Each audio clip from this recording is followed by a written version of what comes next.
Good morning मेरे प्यारे बच्चों। हमारे इस वीडियो में आप सभी का स्वागत है। आज मैं आप सभी को पाठ 8 जियो के आवास के वीडियो भाग 2 में पौधों में अनुकूलन के बारे में पढ़ाएंगे। बच्चों, इसके पहले वीडियो भाग 1 में जो है आपको 05 के बारे में मैं पढ़ा चुका हूँ। 05 मीन्स होता है आपका मरुस्थल पौधे या मरुस्थल में उगने वाले पौधे, जैसे कैक्टस है और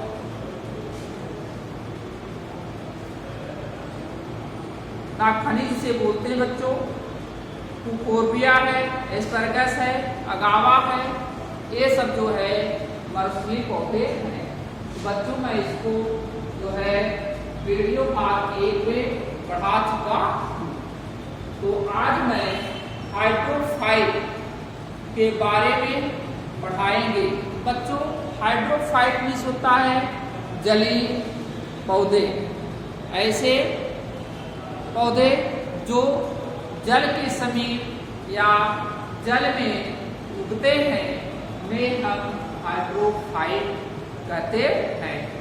जैसे आपके जलीय पौधों में हाइड्रिला है, आपका एक लिली या कमल के फूल, ये सब पौधे जो है जलीय पौधे होते हैं।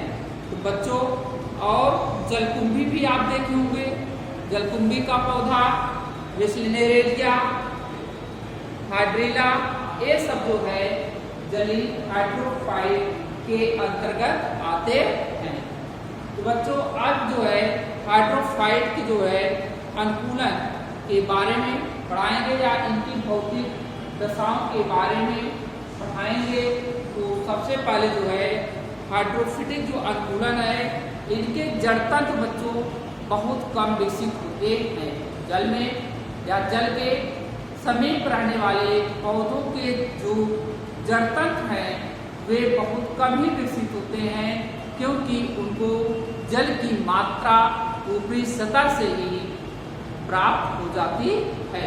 इसलिए इनकी जड़ें जमीन के नीचे नहीं जाती है।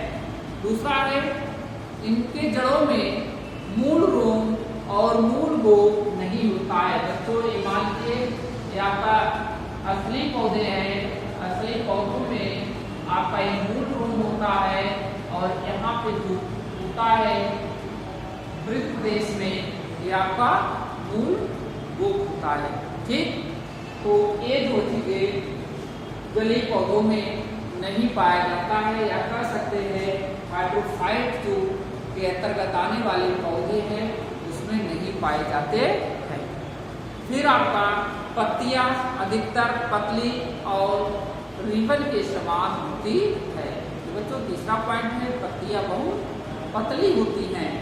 फिर 4th पॉइंट, पौधों को तैरने में समर्थ बनाने के लिए ऊतकों के बीच रिक्त स्थान पाए जाते हैं। इनके पौधों में, पौधों के तने तथा पत्तियों में रिक्त स्थान पाए जाते हैं, जैसे ये पानी में आसानी से तैरते रहते हैं। बच्चों, अब मैं आपको जो तीसरा पॉइंट आता है मेसोफाइट, मतलब स्थल पे उगने वाले पौधे। तो स्थल पे उगने वाले पौधे को जो है हम मेसोफाइट कहते हैं। जैसे नीम, अमरूद, आम, पीपल, कटहल आदि जो है पौधे मेसोफाइट के अंतर्गत आते हैं। बच्चों, अब मेसोफाइट के अनुकूलन आपको ये भी बता दें, जो मेसोफाइट के अंतर्गत के जो प्लांट होते हैं ये जो है इनकी जड़ें गहराई तक जाती हैं और स्पेस जो है सुविकसित जड़ें होती हैं।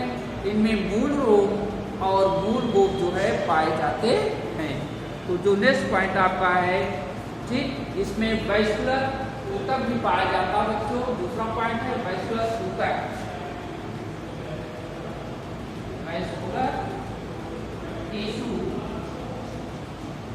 पाए जाते हैं, अर्थात जाइलम और फ्लोएम ऊतक पाए जाते हैं।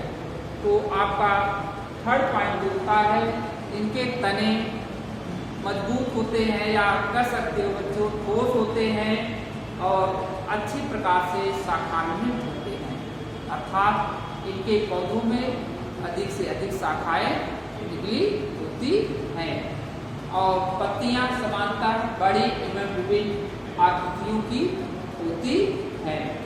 तो और इनकी पत्तियों पर बच्चों रंग स्टोमेटा पाया जाता है। क्या पाया जाता है? स्टोमेटा पाया जाता है। स्टोमेटा का आपको बच्चों बताए हैं कि यह जो है आपका